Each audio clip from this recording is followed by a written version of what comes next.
Hello everyone. I'm going to show you how to do the calculations for this your experiment, lump capacity experiment. If you look at the manual, one of the requirement is to get for the cooling case, find the value of heat transfer coefficient of air for which theoretical and experimental plot exactly matches. So this one is a little bit confusing to students how to do that. So I will show you.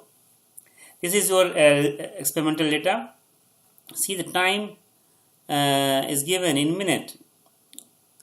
So you cannot use this format for equations. So first of all, let us make it in a standard format with time in seconds. Okay. So this one is 1 minute. So it is like 60 seconds. 60 seconds, and we can generate this one. So it is 60 and up to here 20 minutes we have the data for. So this is the cooling profile experimental. You see here, this was your shape temperature. Okay, with time. So this is experimental. Now how to get the theoretical? If you see here, this is a model, lamp capacity model. Okay, this T theoretical, this should be T0. Okay, let's correct this one, T naught.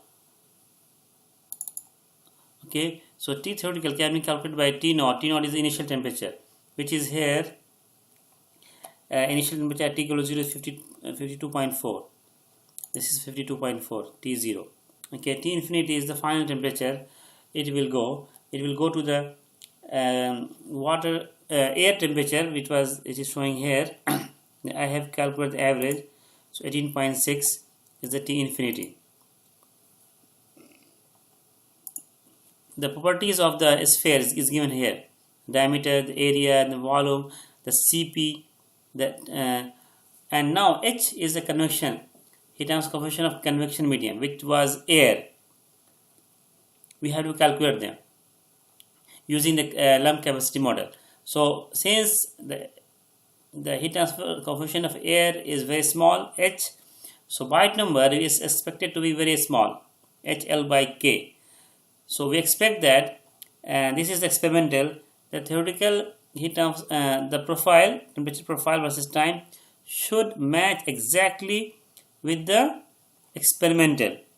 So now how to find the theoretical? Theoretically is this one. I have written the equation. Now the H is not known. So we can start with any value, as I gave you the example that take from the book. So that value is given as 7. Okay. So if you apply this equation, you will get this profile at the value of H equals 7. Now if you want to plot this one, the model and the theoretical one, this is the theoretical time.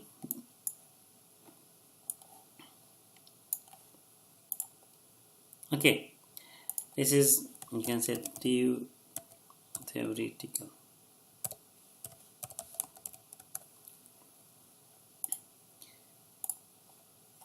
T experimental.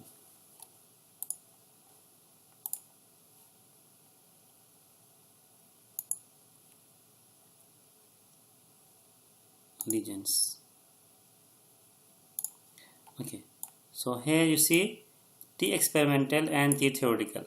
So T theoretical is this one. It is not exactly matching right now.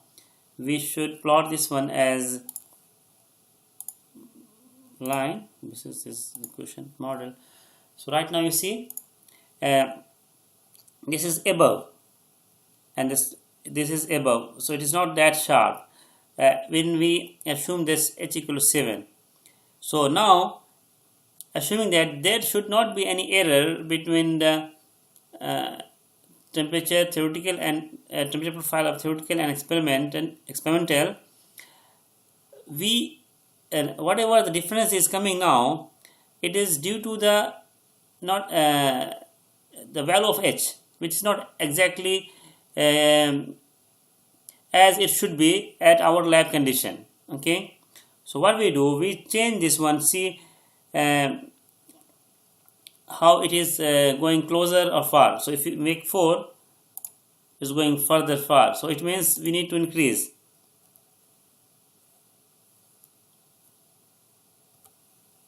Ten. If you make it 10, it is almost close, almost matching. So if we make 10.3, it's almost close. Now how we can check further that what the value of best value?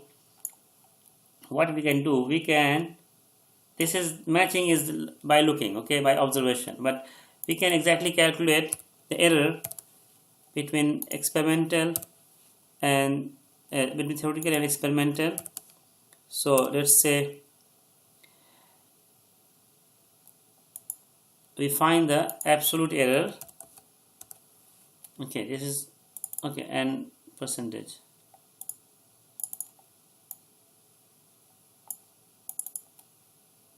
Let's calculate the percentage.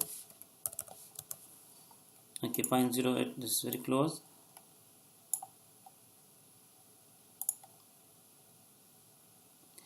Now we can find the average of all errors, AAD, what we say, the average of all errors is 0.96.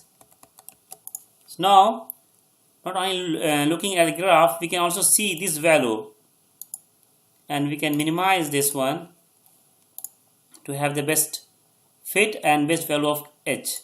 So if we see, if we increase the value, how it will affect 10.6. Okay, it means it is going, it is making more, so deviation is more. Let's go back to 10 is 1. What about 9.8? It's also increasing.